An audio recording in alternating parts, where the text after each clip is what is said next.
बिहार में चुनाव में आप बस एक हफ्ता ही बचा है और पॉलिटिकल माहौल एकदम गरमाया हुआ है।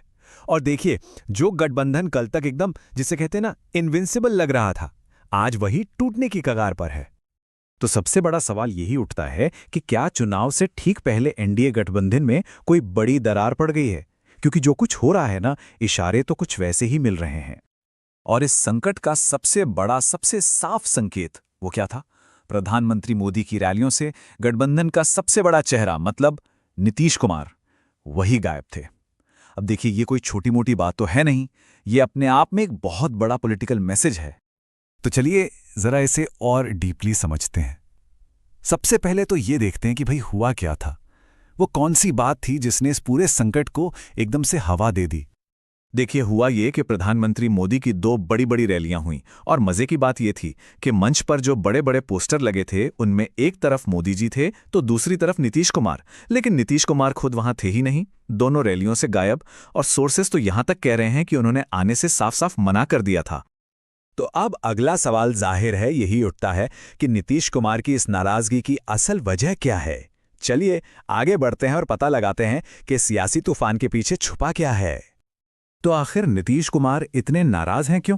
देखिए, उनकी इस पब्लिक डिस्प्ले ऑफ एंगर के पीछे ना कोई एक नहीं बल्कि दो बहुत बड़ी वजहें सामने आ रही हैं।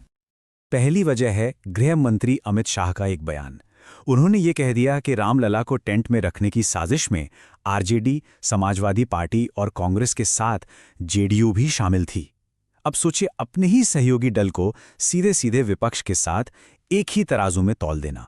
ये बात नीतीश कुमार को जाहिर है बहुत बुरी लगी। तो ये हैं वो दो मुख्य शिकायतें, एक तो अमित शाह का वो बयान और दूसरा जो शायद उससे भी बड़ा मुद्दा है वो है मुख्यमंत्री के चेहरे को लेकर अनसर्टेनिटी।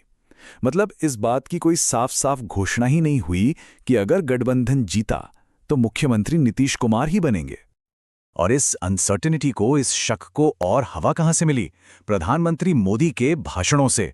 उन्होंने अपनी रैलियों में बार बार ये तो कहा कि एनडीए का मुख्यमंत्री बनेगा, लेकिन एक बार भी उन्होंने नीतीश कुमार का नाम नहीं लिया।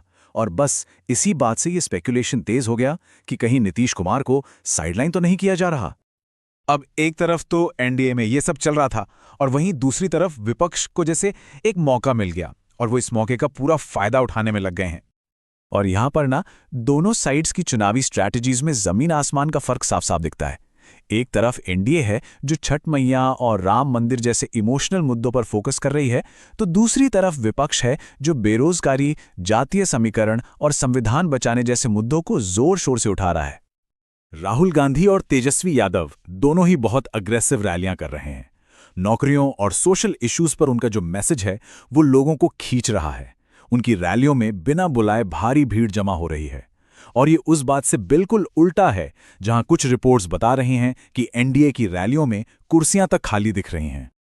तो इस पूरे माहौल को देखकर सवाल उठता है कि बिहार की सियासत का एंड गेम क्या होने वाला है? आखिरी दौर में ये समीकरण कैसे बनेंगे या फिर कैसे बिगड़ेंगे? देखिए, इस सवाल का जवाब अगर समझना है तो बिहार की राजनीति का बस एक सबसे जरूरी नियम याद रखना होगा। यहां पर कास्ट अरिथमेटिक मतलब जातीय समीकरण ही सब कुछ है, वही सर्वोपरि है। और ये जातीय समीकरण इतने इंपॉर्टेंट क्यों हैं? जरा ये आंकड़े देखिए। बिहार के वोटर्स का एक बहुत बड़ा हिस्सा, करीब 45%, पिछड़ा और अति पिछड़ा समुदाय से आता है और यही नीतीश कुमार का कोर वोट बैंक माना जाता है।